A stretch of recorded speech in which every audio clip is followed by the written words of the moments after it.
Hey, SEL and EDU family.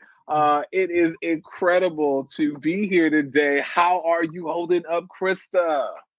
I am doing fantastic, Craig. I just came off of a week-long retreat with the Residence Ed team, and we bumped that right into the PASCD conference. So, as you all know, we are powered by Pennsylvania ASCD, and so we just had an amazing conference at the sweetest place on earth, Hershey, Pennsylvania, and got back late last night. And I had a chance to work with some amazing high school students today. So, I'm flying high today. How are you?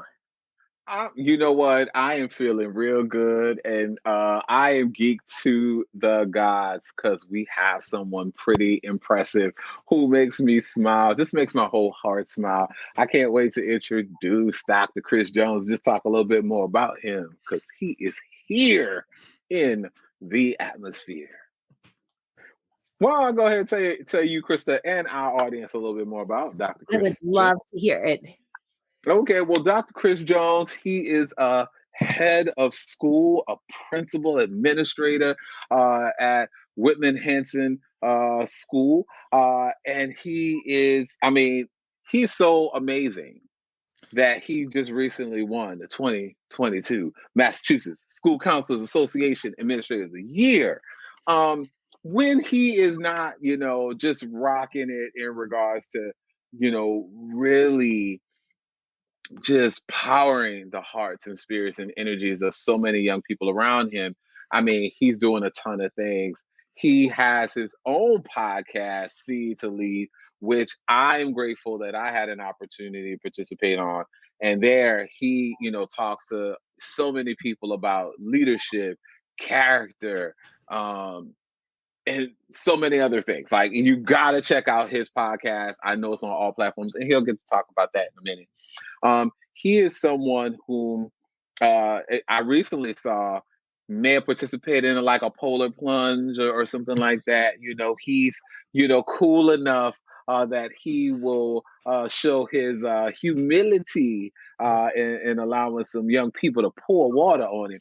But he actually is an incredible leader and friend, husband, partner, father. He Everyone around him, I know, feels ignited and empowered and amazingly blessed to be in company with him. So I'm so excited to introduce Dr. Chris Jones. Hi, Chris. It's a Hi. pleasure to meet you. I have to say, I heard award-winning, amazing polar plunge. And I'm sorry, but I got stopped real quick. So hold on. You let some young people. I need to know more about this. Well, kind of, sort of, halfway. We did a Best Buddies polar plunge, and basically it's kind of like the ice water bucket challenge, and it's to raise money for Best Buddies that then gets donated to Best Buddies. And so what we do is we raffle off. We call it Dunk the Docks. So we have a kindness week that leads up to it, and we do all kinds of different themes. So we do like autism awareness, things like that. And we hold a raffle. It's called Dunk the Dock. People purchase tickets, and all that money goes to Best Buddies. And what the science department did this year is the teachers bought a ton of tickets in the science department and as a result, ended up winning and gave the winning ticket to our curriculum coordinator, who is retiring this year. And so he made sure to pour it nice and slow over my head before everybody else did everything. And we had the Hanson Fire Department show up with their ladder truck. And we went to the far side in the front of our school, and then they sprayed us all down with fire hoses as we tried to make our way back into the front of the school. So that's the kind of stuff I do. Mm-hmm. Between that and whipped cream pie in the face at rally, again for raffle winners and things like that. Anything that can show the students that I'm all in. I want to have fun with them so that when we need to be serious, we can be serious. But you got to balance that with fun. So, and the way Craig introduced me, I'm going to ask for an audio clip or something. Can I reuse that? That's like, it's like out of this world. You got it, man. You got it. Yeah, he's magic with words. I knew. I couldn't wait. So tell me, you were talking about Kindness Week and really working with students and balancing. Oftentimes we talk about balancing the challenge and care and the fun and the learning. And so when we talk about social emotional learning in general, just in this little bit that we've been talking, you exude that to me. And the connections that you're able to make and the lighthearted way of connecting with people. Can you tell me more about where that comes from? What has led you to using that as a way of building connection with people? And how do you keep that balance with the students where they're having fun and learning? You're challenging and stretching them and letting them know that you care. Boy, that's a big question. I'm kind of an older guy, so I got to think way back. But I think it's because my high school experience was not ideal. And so that has fed into my personal why, my personal vision of making the educational experience better for everyone involved. That's students, parents, teachers, everyone. And, when I went to school, it was, you can't interact with teachers on any kind of relationship level or anything like that. And that just kind of sucks the life out of school. I mean, you go to elementary school and you see teachers having a good time with kids, and kids are loving elementary school. And sometime around fifth grade, I watched it happen with my own kids. Sometime around fifth grade, man, we do a heck of a job killing the love of education, or school, I should say, because we take the education piece out of school.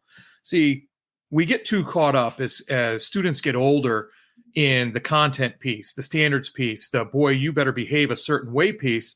That's more about control than teaching students how to behave properly in different situations. Look, there's a time to get sprayed with fire hoses. There's a time to hold signs to music in the morning.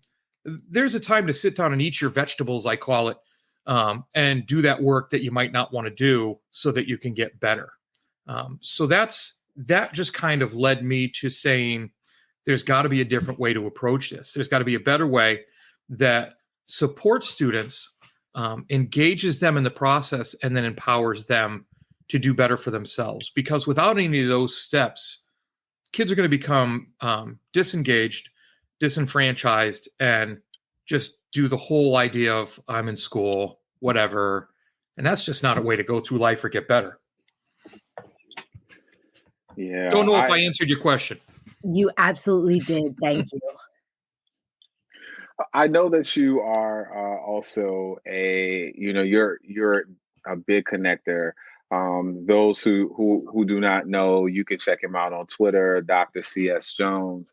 You lay a lot of gems out for the community, and I know that that's centered on your experience as a leader, what you want for young people and teachers and leaders around them, how important that is. And there was a question in one of the Twitter chats that focused on your values, your expectations, your vision for those who you work with and who you serve for. And you talk about how that shows up in leadership. You say, hey, you hold conversations. I know you journal, you create videos, but you also are very focused on being purposeful, acting with integrity, and building character through your daily decisions and also your example.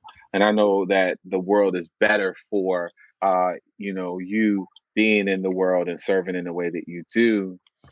I am curious, and I know, Krista, like we all are curious to what continues to fuel that passion that you have in regards to to refocusing those around you so that they keep their eyes on that vision of being purposeful, acting with integrity, and building character. It's all in talking to people. It's all in being around and making sure it's almost like mining for nuggets and then sharing them. And I'm so glad you asked that question, because I have a present day thing that just happened to me where I was like, I don't even know how to share this, but there's got to be a way to share it. So and I was forced into it. So we're talking about school choice in my high school. We're a regional high school, and I have a catchphrase that I use in everything I put out for the school when I talk to like 8th graders and things like that. You don't have to be a Panther. We're the Panthers. I say, you don't have to be a Panther. You get to be a Panther. And that's the attitude I want in my school, in my community.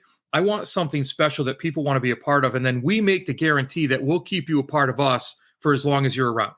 You can always come back to your home, the Panthers.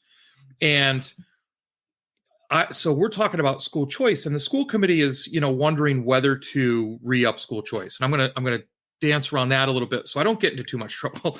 But they're thinking about whether to re-up it or not. And I happened to be at a committee meeting when they were talking about it. So I asked to talk. I did. And they were looking for data. And so I asked them what kind of data, because now you're talking, my language a little bit. And they didn't really have the questions that they wanted answered or anything like that. So I said, I'm just going to get you some qualitative data that we can look at, and I'll get you some stuff, courses, sports, things like that. So I ended up calling every school choice family that had sent their parents to our school for the past 5 years, and asked them a simple question. I thanked them for choosing Whitman-Hanson Regional High School, and told them how much it meant to us that they chose us. And I asked them why they chose us. What was their decision for choosing us? And if we lived up to that original expectation, because I tell all the students and parents as they come in, I said, look, you're leaving your most prized possession with us. The most prized possession in the world, you're trusting us with them. And so we've got to do right by you. Well, the answers that came in about the culture is awesome. We love the community. It's the best choice we ever made. You have so much to offer the students. You make things to offer the students. If they have an idea where they don't fit, you make that opportunity for them. Your academics are on point. Your teachers are incredible and are so supportive in the classroom. So I get all this information. You want to talk about getting jazzed up. I'm getting jazzed up thinking about it. I mine for things. So I ask questions, right? I ask informed questions. Whenever I start to feel a little sluggish or feel a little slow, I dig into an area and I really reflect on maybe why I'm feeling that way and what areas I need to look at to improve. That's not always an easy conversation. That's not always a fun reflection to have. But I always find that there are some nuggets I uncover that are like, yeah, this is why we do this. I could be falling down 8 out of 10 times. And then say, why am I falling down 8 out of 10 times? Change that to 7 out of 10 times. And I'm like, yeah, this is why I'm doing it. And it all circles back to improving the educational experience for everybody involved, because that's the only way we get people to learn. You don't learn when you're someplace where you don't like being. One of the things that has really, several things that have struck me from what you've just said, as a data person myself, and I use that term loosely. I'm working on my dissertation. I'm hoping to finish in the next 2 months. But I love that you talked about too, that, yeah, come on, we're getting Go get it. Go get it. It's been a long journey. But I love the piece that you said, when you're not sure, you go mining and you look for that qualitative. And I really feel like that piece is overlooked. And that because we often in education look for the quick data, the numbers, like course rates or attendance. But I think that the power and the beauty comes in the stories from people. And I love how you go seek that out. And the piece, so I really appreciated that. And the other piece was, and Craig, you mentioned this, the focus on understanding yourself and how you relate to other people. And when you have that firm sense of self and your own core values, I truly believe it allows you to have more meaningful, authentic relationships with others, because you are grounded and you know your why, and it allows you to think about from your own experiences. We want students who are seen, who are valued, who are respected. And so that, what I'm hearing is that grounds everything you say, you think, and you do, which is the integrity piece. And I still do work with high school students now, and I hear that from them so many times. We give them space to share their stories, and it's about wanting to belong, to be seen. And the fact that you go out and find out what they need and create those connections and those opportunities for them are powerful. Um, and I sometimes feel that maybe in high school, we make assumptions that students don't need that anymore, that they're practically adults and grown, or that they're kids and they can't handle things. And so that empowerment piece, my heart fills hearing you talk about that. They need even more as they get older. I mean, there's, the idea that we give them less voice as they get older. Whoever came up with that idea, and it's funny because hey, look, I'm old, right? I don't walk their path these days. So I don't know. I can make a judgment because I've had plenty of experience, but I don't know. And we sit around a lot and talk about how people learn best through stories. It's a known fact. You learn best when you hear a story because then you connect that experience to it. And then we're not going to listen to this. Like, when's the last time we've listened to the story of a student? And two things that we did at my school, a perfect example of these is we took it started with our ELL students, right? Our ELL population is growing and growing and growing. And so I brought the ELL students. We formed a World Cultures Club, and it's awesome. They cook food, we do dances, we learn some language, and then we call it a day. It's after school. And so I had them come in front of the faculty. So here are these ELL students at a faculty meeting, because my faculty meetings aren't normal. And they have all the faculty sit there and they pass some papers out and they start reading from this paper in a different language. Now, instantly, the level of discomfort of the faculty members, and they're sitting there and they're trying to follow along. Even our world language teachers, they're sitting there and they're trying to follow along. You can see them getting lost. I had one faculty member walk in late and he stopped and he looked, he's like, what did I just walk into? And he said that out loud. So everybody kind of chuckled. And then the students got about halfway through that, and then they started giving them directions. They told everybody to look up to him and they started giving them directions of things to do. And the faculty's looking at him like, what are you talking about? And they stopped and they said, we know you're trying. We're not saying you aren't. But what you just felt is what we go through in your class every single day. And that was just so powerful that then what we did is we've recently formed a No Place for Hate group. And you have in any school, but especially in high school, you have the culture, then you have the hidden culture, what's going on underneath that, you don't necessarily see. And the students came in front of the faculty meeting and talked about their lived experience in our hallways as students that are of color. And it was just so much, it was so powerful to listen to them. And look, for them to be able to stand there and say, yes, people sometimes do say stuff to us in hallways. And there are teachers that turn away and don't address it, whether they're uncomfortable or anything. And they did it in a way where they weren't calling anybody out. But I just had a meeting with them after school for a while today, and they asked me if I could schedule department meetings for them to go speak to individual departments because they feel they can have a better conversation with smaller groups of people than in front of the whole faculty.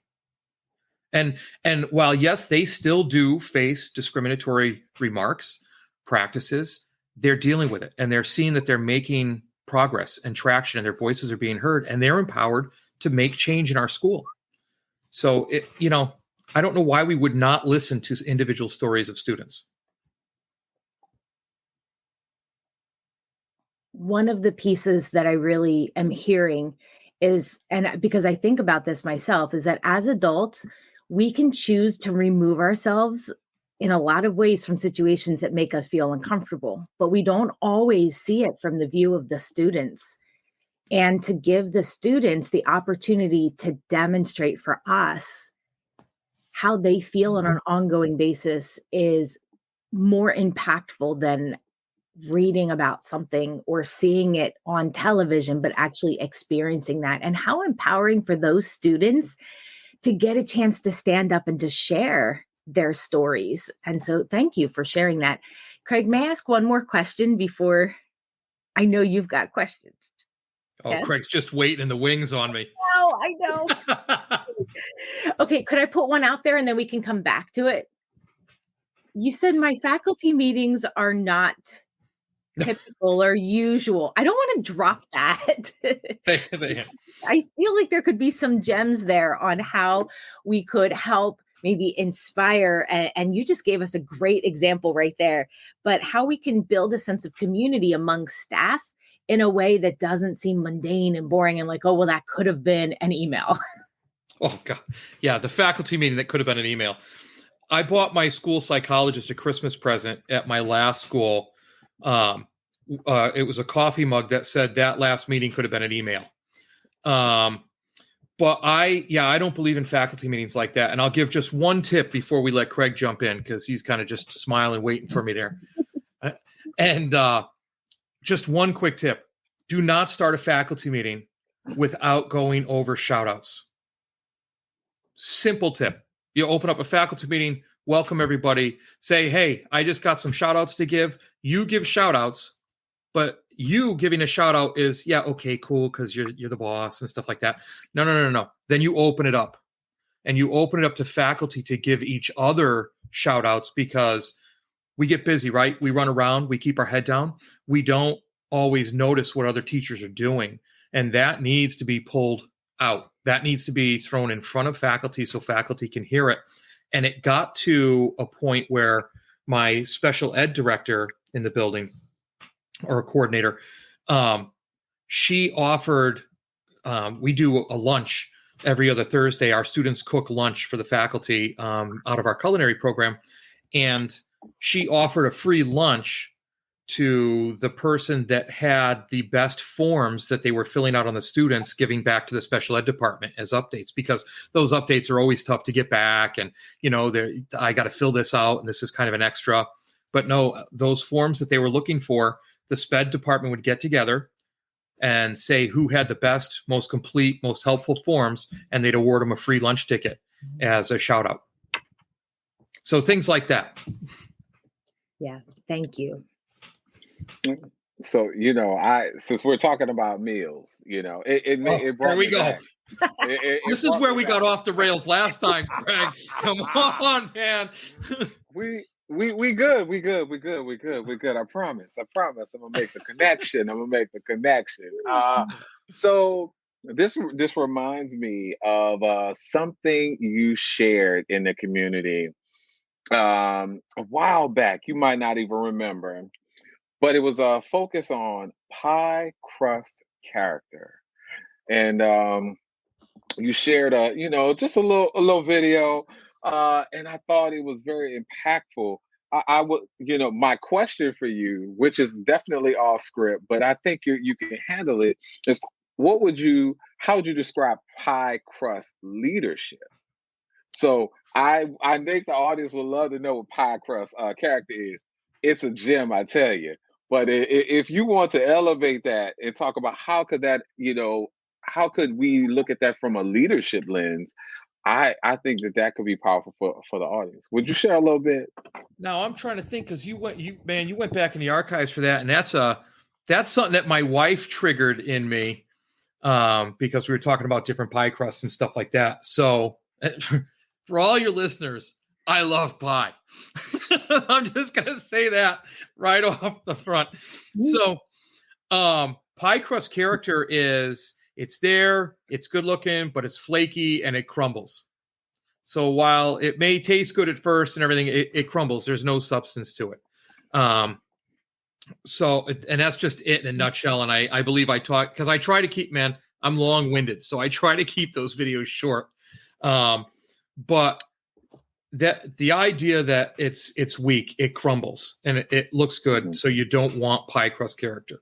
Pie crust leadership, making that jump, is something that looks good, but it crumbles when it comes right down to it. It's the idea that you preach a good game and you talk a good game, but you're not backed up by your values, your core belief system that will help you withstand any of the struggles that you're going to hit, any of the problems that you're going to come across. There are some there are some difficult issues that come up and some unpopular issues that come up. And if you don't have your head screwed on straight about your values and what you really believe education to be, you're going to make the wrong decision. You're going to cave to pressure. You're going to crumble like that pie crust does when you're trying to be so gentle pulling it out of that whole pie. So that idea of leadership, you have to have your values. You have to have a clear vision that you follow. And if it doesn't align to your vision, it doesn't belong in your actions. And that's pie crust leadership. Or that's not pie crust leadership. I can get going. Why, you good. But it resonated with me so much when I don't think that you knew that I like that gem it stayed there with me. And I mean, we both carry a love for pies, and it was Pie Day recently, you know what I'm saying? And so It made me think about that, but it made me think about the situation where you're talking to young people, and like there's some young people calling me currently right now on a little situation that we have going on, very much about authenticity and trustworthiness among adults. We just talked about the fact that you have some young people who have heard some remarks that are very hurtful and harmful, and they want to see, they want action. And so they want to know that all of the work that we've done, all of this culture building and culture shifting that we've purported is not, just superficial, that there really is some heart to it, and that it requires us to have conversations, share context and perspective. And it made me think about, there are some people who are performative, and young people know it. They can sniff it out. They know, like, oh, you know what? No, that's not real sugar. You ain't use good butter, honey. That's you got that right. Might be, the crock. That might be the crock, but that ain't real. I don't taste the savoriness of that butter. And I think that they know when you are living into those values and you're actually living and leading with integrity. And so I was really, I found that to be profound. It was the gem you left for us, and I just wanted to lift it up today. So thank you. No, I appreciate that. And yeah, I love pie. So that's win-win. Favorite pie? All the above. No, my favorite pie, because I'm not a cake person, so my favorite pie is key lime pie. Oh. So tart that your salivary glands, they get slapped when you take that first bite. Wow. That was more than you needed to know, but It's all good. So I'm going to make a connection here. So when I hear you say that, it makes me think about people and connections too, and sometimes misconceptions we have about people, right? Where we first meet somebody and we're like, "Ooh, I'm not so I don't know. I need to know more," or my first inclination may not have been true. And how do we continue to come back and to build that and find more about that person? So I'm thinking about community building too. And even if we have a same vision, there might be times where we all have different approaches to getting to that vision. So it might be somebody else's approach might be more tart than what we're used to. And so how do you find when you have different people or different approaches here that might not always jive with the way that you would think about doing something? Do you mind? I know we just took a huge leap from pies, but I'm here. Yes, I'm like, how do you work through that as a leader who has strong core values and build that sense of community? I start by realizing, accepting, and professing that I'm a flawed individual. I don't have all the answers. And my values may not be somebody else's values. So maybe we can meet somewhere in the middle. And so this is why I said I'm right with you, because I'm going to make another food reference. And it was another video. It was a video or it was a blog. I can't remember, but it was don't mention the squash. And now, shocker, here's an alert right here. I like Thanksgiving. So my wife, every year, God bless her, she puts on a spread like you would not believe. And she's Italian, so no matter the 24-pound turkey, all the fixins, you got to have lasagna and you got to have the Italian stuffing. I am like, get out. So she does amazing things in the kitchen while I go play around and get to watch a football game. So Thanksgiving is my favorite holiday. But I remember maybe 2 years ago, maybe 3 years ago, she made this massive dinner. And there's the squash sitting there. And she does what she can to kind of doctor it up. She puts maple syrup in it and stuff like that. And the dinner was phenomenal. The squash, And so she asked me how everything was at the end. We're cleaning up and everything. She asked me how everything was. And now me being me, still a husband in training, I almost, it ran, hey, everything was good, sweetheart, but the squash was a little off. No, I didn't say that. So I put that filter on and I thought to myself before I answered, I just had a phenomenal meal. Like I want to go lay down and fall asleep. And I'm going to let one piece of squash or one squash that was slightly off ruin it.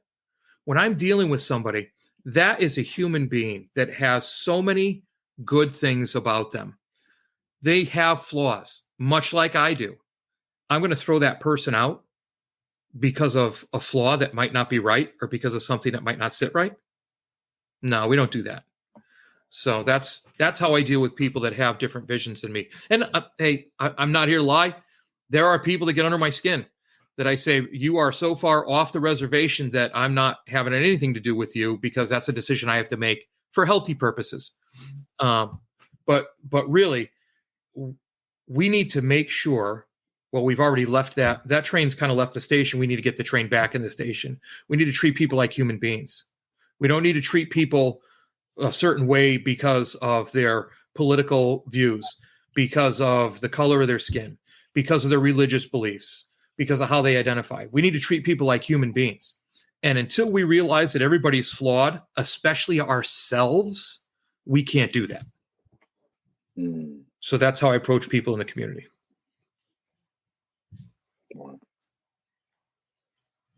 That's the message that in working with the teenagers today, we talked about. There are more of you here than there are of the staff. And you can be the change that you want to see here. If you want more inclusion, be more inclusive. And from Gandhi, his words, and when you learn about somebody's story, Maya Angelou, Craig, we've talked about this before. When you know better, you do better. But as young adults, young adults don't always see the older adults in their lives always presenting well, making the most respectful choices or caring choices in the way that we treat each other. And I think that you're really humanizing the fact that we're all on this journey and we're learning and growing together. And we acknowledge that we can open ourselves up to one another. It's so true because when we look at students, right, say there's that student that aggravates us or that bothers us or whatever, and we're like, oh man, they just won't do anything and blah, blah, blah, blah. All the stuff you hear. And then you see them 5 years later and they've made something of themselves because they found what resonates with them. And you look at them and say, oh, well, yeah, they're a good kid, and maybe you chuckle about the things that got you so upset last time that you just couldn't look past to see the rest of the person there. I mean, people are people. They're on. That's why I love the idea that you said we're on this journey together. It's a journey. And I always talk about continuous improvement. And it's not that we need to continuously improve because we're not good where we are. But if we're as good where we are now, think about how much better we could be just by taking one more step forward. And then one more step forward after that. Just a little bit. Nothing huge. You could be in places you'd never even dreamed when you started the journey. Wow. I am curious. I know that we're, closing in on time. We've talked about food as a very interesting medium for conversation. We should just really have like a cooking show. I think we should just do it like that would be dope. So my question is, ignited by this. There are a number of leaders who I want to believe, whether or not principals, assistant principals, they may be, clinicians, psychologists, teacher leaders. There's just a wide range of people who are working towards the betterment of young people we serve, but are waylaid by a very turbulent environment, whether or not it's the pandemic, it could be race, it could be gender, whole host of things that are happening. But I know you have a very deep toolkit that you come with every day in regards to leading by example, leading with integrity, and continuing to push us to live and lead in purpose. So if you were to come up with a recipe of key ingredients that you believe leaders should hold on to, garner, or sharpen in this time, especially since we're going into spring. People have a lot of feelings and sentiments they're trying to get through. There's some new leaders who are going to listen to this call. They follow you, we know it, and are looking for uh, a quick recipe that they can hold on to just to get them to the end. That they want to bring their squad, with them to the end, and also get ready for the new year. What would be part of that recipe that you would offer? Part of that recipe I would offer, you have to start with a base of values. You have to get clear on what you value and make sure that's what you focus on. And now by getting clear on what you value, see, that's the difference with a school, right? With an organization. What does your organization value? You can have values and you could be charging towards your values, but if none of those values match up or align with the values of the people that you serve at your school, it doesn't really matter. So you have to sit down and realize what the organizational values are and stick with those. So that's the base that you're going to start with. And then you're going to have to add tenacity, because once you're clear on those values, you have to be tenacious in making decisions based on those values and withstanding the storm that you're going to have to weather when those values are challenged. And then you need a culture. And I don't mean a climate. A climate is you do something every once in a while and, cool, things are happy while you're doing it. And then it just goes back to nothing. Culture is long lasting. Culture is how we do things here. And once you get those three things and you start making decisions, then it's the decision thing. You have to be able to step back and take a positive perspective on things. It is so easy to not take a positive perspective on things. And so many problems that we have, if we just flip the script and looked at it from a different angle, we'd say, well, that's not too bad. And we'd be able to come up with an answer. Say you're running around and you're late for work and because somebody's driving in front of you super slow, right? Well, they may be scared on the road and worried about what they're doing. Say you are driving on the road and somebody rips past you and you say, oh my God, look at that maniac driving. And then you're late the next day and you're ripping by people. You don't stop to think that maybe that person's late. Maybe something's going on. Maybe they just got a call and their wife's having a baby. You don't know. So you have to have perspective as a leader. You have to be able to step back and say there might be more at play here. And you have to be able to ask good questions. I don't care if you're laying awake at night. I judge my days by if I can go to sleep with a peaceful mind at night, because then I know I've lived by my values. I don't care if you have to lay in bed and rectify that balance sheet every day and think of questions that you need to ask about yourself and what you're doing. I don't care if it happens in the shower in the morning. I don't care if it happens while you're running 3 miles. I don't run 3 miles. But however you get that done, you have to ask those questions.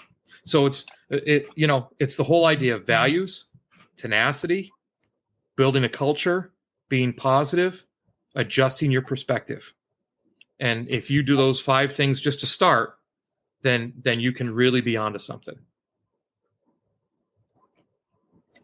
Craig, you ever meet those people and you hear and they're talking and you're like, oh my gosh, like I wish you were a leader that I had in my school district. I wish you were in Pennsylvania. Pennsylvania is nice. Some parts. Yeah. The landscape is beautiful. We're having some, like most any other places, some political ups and downs, but I am so inspired by your leadership. And I love the fact that you are standing true to your core values. That's been a journey that I've been on the last couple of years, and really coming back to that. And that grounding piece is so powerful. And that's a piece that is so important to you, and the connections that you have with staff and with students, keeping in mind that we want to empower people and grow together. And I've just really, really enjoyed hearing from you in this conversation. Craig, thank you so much. You were telling me, you're like, oh, wait, I've got this amazing person coming on. And you are so right. And I'm just in awe of you. Thank you. Can you please tell us, I know Craig dropped it in the beginning, but can you tell us again how we can follow you on social media and get more of this goodness on a regular basis? Sure. Principle of the century. Principle of the century. You just put that, plug that in. You're right. You know what? I was going to ask if I could add 2 thoughts, and that completely knocked him out of my head, man. I've got one, but I forget him now. But here's my Twitter handle. The easiest way to reach out and get in touch with me is through Twitter. That's at Dr. C.S. Jones. So at D.R.C.S. as in Scott, my middle name, Jones. Or, you can reach me at drchrissj@gmail.com. I'll answer emails, things like that. Just somewhere in the subject line, let me know what it's about so I don't think you're spam and toss you. One of the things I was going to mention is the whole idea of that one lost me. I thought I had it, but it lost me. So I'll go on to the second one. Our communities, our world right now is in such dire need of leaders. We talk about a teacher shortage. We talk about a principal shortage, and soon we'll be talking about a superintendent shortage, the pipeline thing. But let's be honest. What we have is a leadership shortage. And I truly believe that teachers are leaders. We need to start making students leaders. We need to start. Could you imagine if a teacher, and this is because, and this all circles back to my being a teacher center principal and C to lead and all that. C stands for support, engage, and empower. I do that for teachers. Can you imagine teachers picking up on that modeling piece from me and utilizing those things in their classroom and empowering students to be leaders? What kind of world are we looking at if we're graduating leaders? We're not graduating MCAS passers or AP scorers. No, we're graduating leaders. We're graduating good human beings that are out to do good in the world, have a good head on their shoulders. And who knows, maybe they've peaked academically where they're at. Maybe they're going into technical learning. Maybe they're going on to college. Maybe they're going to be the next NASA scientist. But if they're a good person, if they're capable of leading because they've learned that in school and they've been given that opportunity in school, that opens up a world for them to do good and realize they can go further than they ever thought. So y'all that was the second one. I can't think of the first one. All I was gonna say is this is so y'all know why I have so much love for Dr. Chris Jones. He is a real deal. Like, if I had some young people running around, I would want them to experience him in their fullness. Because he's great. And there's gonna be such amazing gems that are gonna come from this. I tell you, I do. If nothing else, we want to make sure that that we continue to send you all love and light. And for our young people, let's make sure we continue to stand in the light.